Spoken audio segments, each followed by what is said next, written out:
Okay, welcome to our Erev Shabbat special Parashat edition class, Parashat Noah, insights into the future of world history. Something that we can possibly glean from this parasha in one of the most peculiar group of Pesukim that we can possibly discover in our Torah Kedoshah. You know that there are 4 levels of Torah study. The acronym for them is Pardes, which means garden, Pshat, Remez, Derash, and Sod.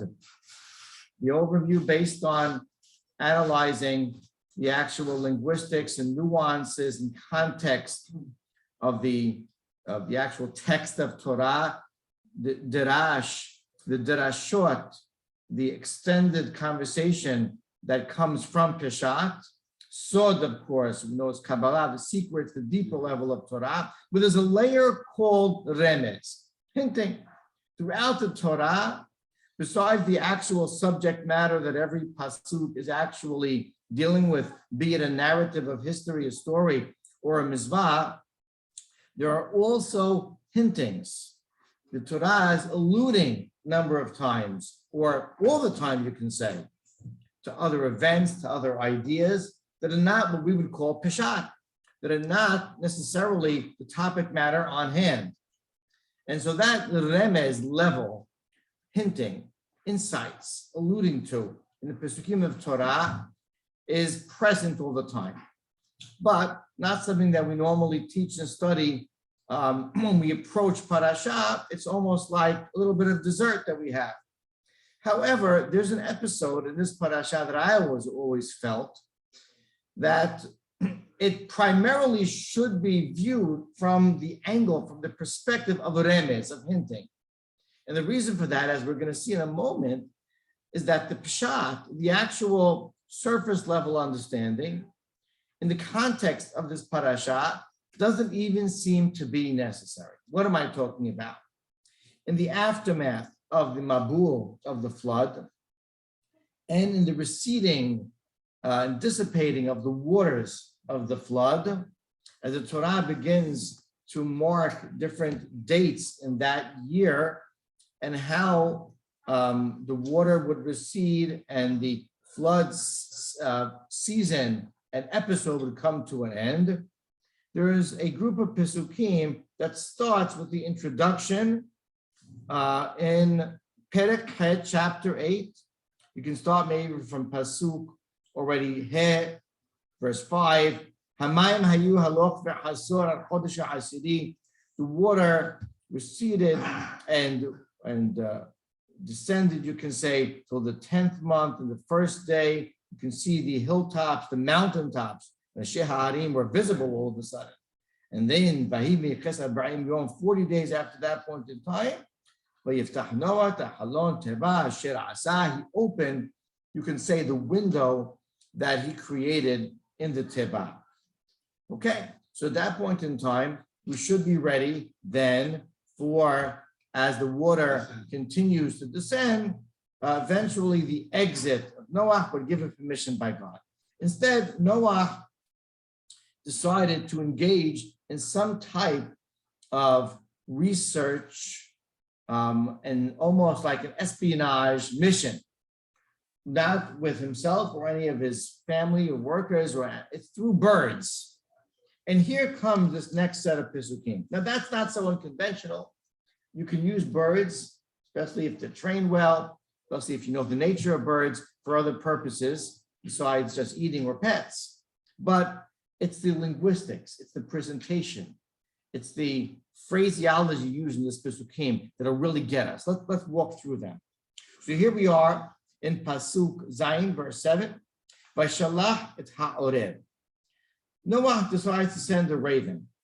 It doesn't say why. The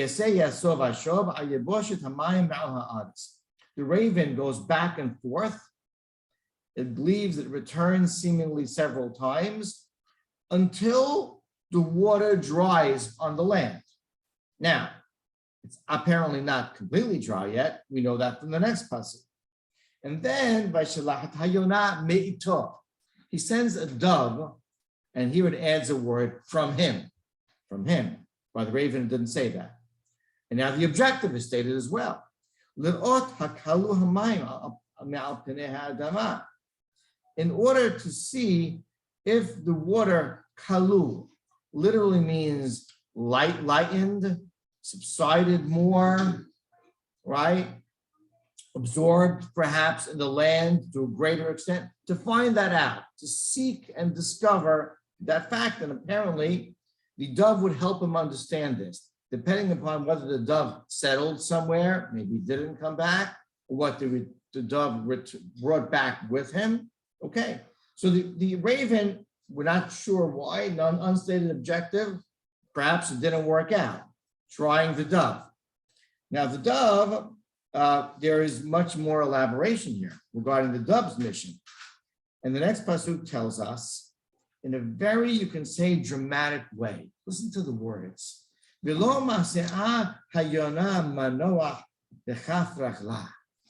the dove found no rest for the sole of its foot.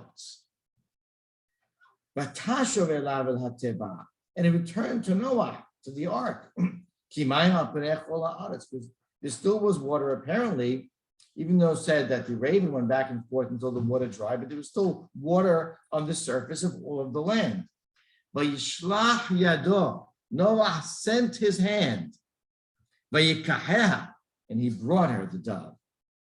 He took her, vayabeh otah elav, and brought her the dove to him at Hateba. Almost sounds like a romantic scene on over here, right? The drama. The dove it's like the dove that, he has a career, he goes to work, couldn't find rest for the sole of its feet.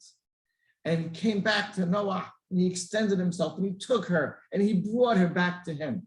What is going on over here? Just say the dove returned to the ark. This drama, this elaboration, this setting of a scene, right? This almost romance here that's going on in the tear-jerking, emotional moment between man and his dove. Is this all necessary? And then continuing this story, the episode of the dove,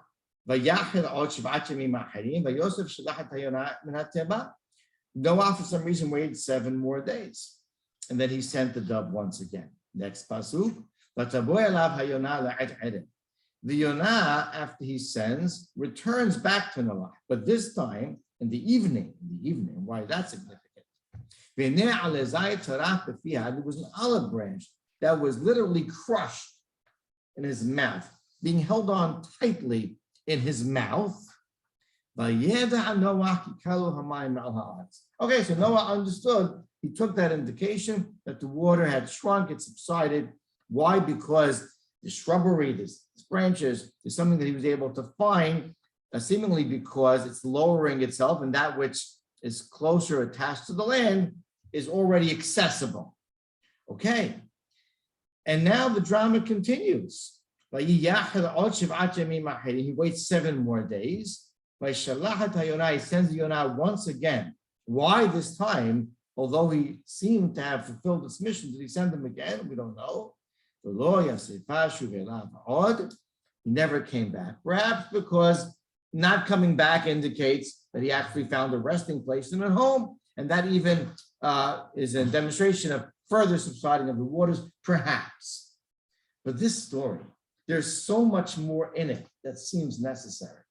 And therefore, I believe, and I've always believed with this episode, that derech remez, that the layer of understanding Torah through hints, perhaps is the way to go here, more than the surface level understanding, because there's too much to try to reconcile in the actual usages of the text. There's so much non-necessity going on here. So I always theorized regarding what could be hinted in this episode, and always believed that I saw something regarding the leaving and the tiredness and the returning and the 7 days and leaving and returning, that it had something to do with Am Yisrael perhaps, and future exiles, redemptions, etc. And then not so long ago, some years ago, I found a midrash, which made me very happy, actually a set of statements from a midrash Agadah, which is quoted in Sefarim, but not sure of the actual Midrash original source of it, that actually touches upon that very possible hint. And the Midrash says that there is a siman Yisrael, there's a sign for the Jewish people. Just like, and I'll paraphrase it for you, just like the Yonah didn't find rest for the sole of its feet. Remember that emotional phrase? So too Yisrael will never find, the Jewish nation will not find rest in the exile. And there's a pasuk actually in Titabo, in the curses that will come before upon Am Yisrael, should they not observe and be committed to God. And it says, V'lo yeh manoach v'chafrach lecha. Those exact that terminology, those words. There won't be rest for the sole of your feet. Now, why a dove? I'll get to that. But hinting, says the Midrash, to Am Yisrael's enduring difficulty and suffering and lack of rest in exile. And just like the Yonah returned to the ark, so too in the future Yisrael will return from exile to their land and remove the yoke of the other nations from them, and quotes a pasuk to back that up. And then afterwards in the Midrash, when it says that Noah knew that the water had lightened or subsided, it says that Noah knew that in the end of days, Yisrael will finally have minuha. He is able to glean that insight, and the water, which is the burden of the other nations of the world, will be lightened upon them. And he says that has to do with the exile. Here, the Midrash points out the exile of Babel for some reason. So I'd like to, based on that Midrash and my thoughts and theories, find a way for this to fit into the wording of these Pesukim, broaden the vision that the Torah is sharing with us and the insights, and extend it and apply it really to Jewish history and perhaps world history. We never addressed this Oreb, this raven. And I think, and I believe humbly that what HaKadosh Baruch Hu is doing now, as Noah faces, in essence, a restart. We press a restart button on a computer, a restart of the world. There's a new world now, which is him and his family, and a new world order. And let's try and really take advantage of the Torah's seemingly offering of insights to how things will go. So this Oreb, this Gemara Midrashim regarding the raven, the nature of the actual bird called the raven. Again, here it's very vague, unstated. He just sent it for whatever reason. It went back and forth, and it says until the waters dried. But indeed, we don't know how long that was, because afterwards we did not see the waters drying. The Hida actually goes through proofs from Tanakh that proves that the Orev bird, the raven, represents Esav and the descendants of Esav. And based on that, it's possible to conjecture that here, this Orev, this raven, really represents Noah or Hashem, the Balabas, the master of the ark, sending out mankind. Esav, the descendants, not necessarily a chosen nation yet, mankind, giving an opportunity to take the world by the horns and go at it. And what happened is nothing. In other words, mankind didn't necessarily heed the call of God. And so Hashem, throughout history, sends the raven. It goes back and forth. It exists. It survives. Sends mankind out there on the land. How long? Until the water dries. And apparently, as we're going to see now, and we already saw from the Midrash, water drying alludes to eventual earth or mankind's existence realizing its potential and eventual redemption. So in other words, it's like saying that mankind will be sent out on planet Earth until planet Earth meets its objective, until mankind finally fulfills its purpose. There'll be people that are existing and living on the face of the earth. And then at some point, there'll be a people, a person, a people, a nation, a chosen people.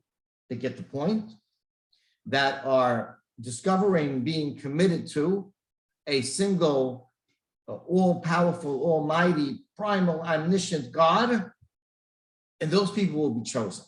Now we know from Sefer Shir HaShirim, Yonati Bechach a number of times that Am Yisrael, it's all analogy, that book, is analogous to a dove, for whatever reason. I mean, there's other sources here in Tanakh to this.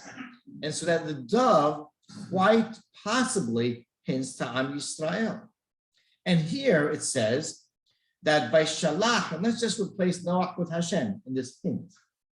The dove was sent from him to see Hakalu Hamayim. There's a lot about the water over here. Apparently the water represents something being non-settled, perhaps destruction, like in the Mabul, and it's all over earth. We need that water to subside in order for mankind to find his purpose and reach his goal. So here the Yonah, it was a chosen special people that were sent to see Hakalu Hamayim al Hadama. Perhaps you can do something about it. You small, you precious dove, and you small chosen nation. Let's see if you can get the water to subside. And it says, so let's take this to be when God chose Abraham, Yitzhak, Yaakov, the Jewish people. And then they're thrust into an exile of Misraim. And it says here, as the Midrash says, this Jonah, this nation, this Am Yisrael, didn't find any rest.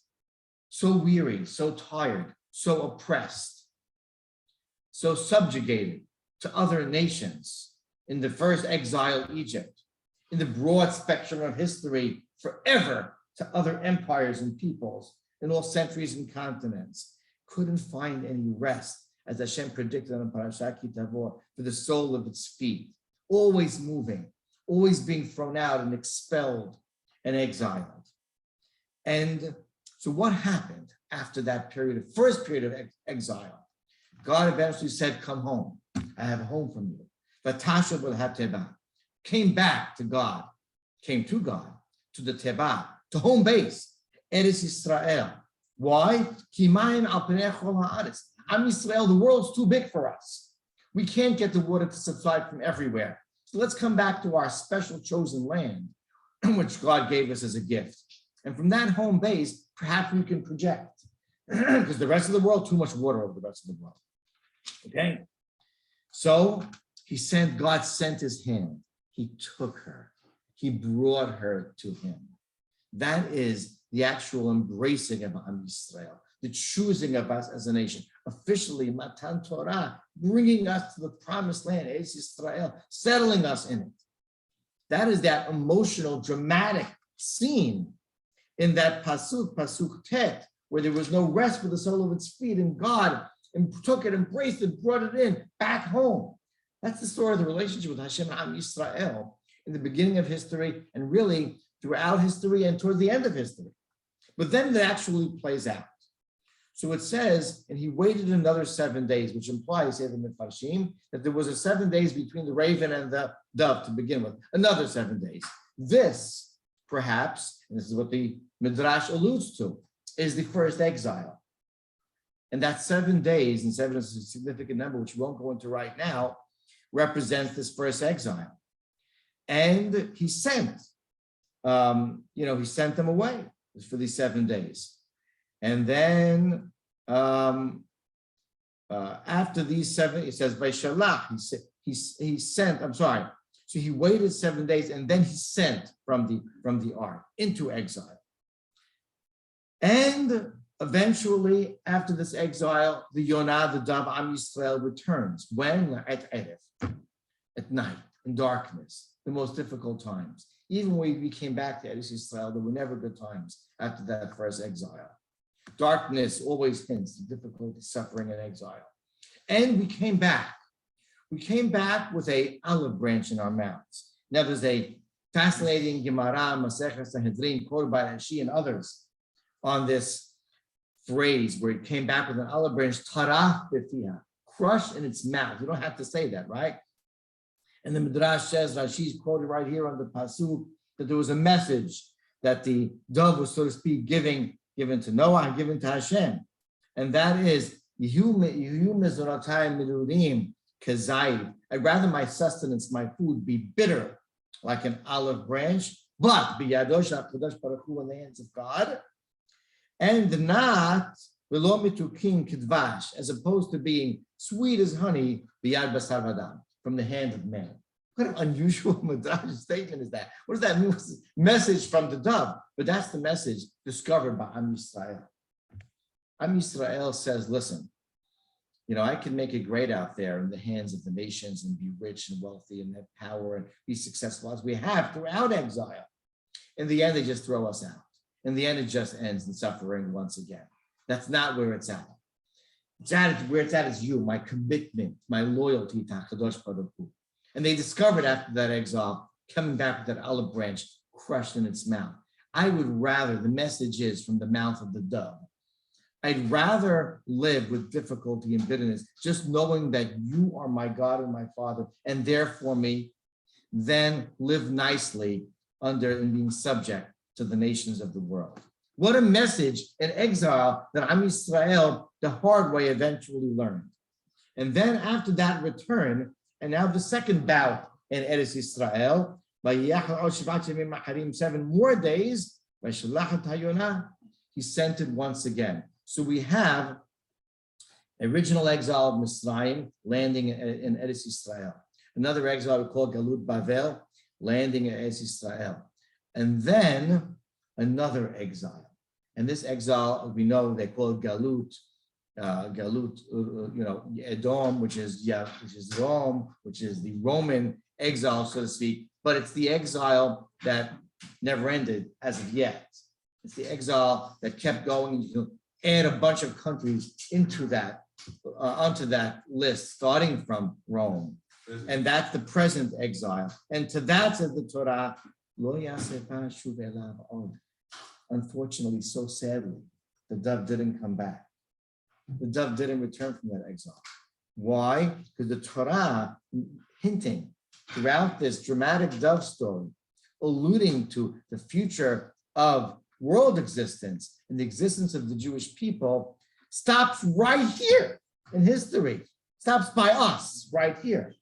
Because the next step afterwards is the complete redemption from this exile. That the Torah is not prepared to go to. When, who, where, no insight to that. The Torah will leave us in suspense, as is so appropriate for this story, and leave us in this unfortunate, long, seemingly unending exile, with the dove's just not coming back home. And we're not getting back to Eretz Yisrael, and Am Yisrael is still wandering in their exile. We can say that the story, B'ezrat Hashem, is almost ending, and Hashem is almost ready to give us the sequel and the conclusion of the story. But perhaps in the attempt we just made, in the derech remez, in the layer of learning Torah through hint, through allusions, through the indirect message given by the Pesukim, we have just uncovered a wonderful insight offered to us by Kadosh Baruch Hu in Parashat Noah, as the new world order begins, as to what we have to look forward to in terms of mankind, but specifically in terms of Am Yisrael, the trials and tribulations, their exiles and redemptions, and the relationship throughout history with HaKadosh Baruch Hu. Baruch Adonai Le'olam. Amen v'amen. Shabbat.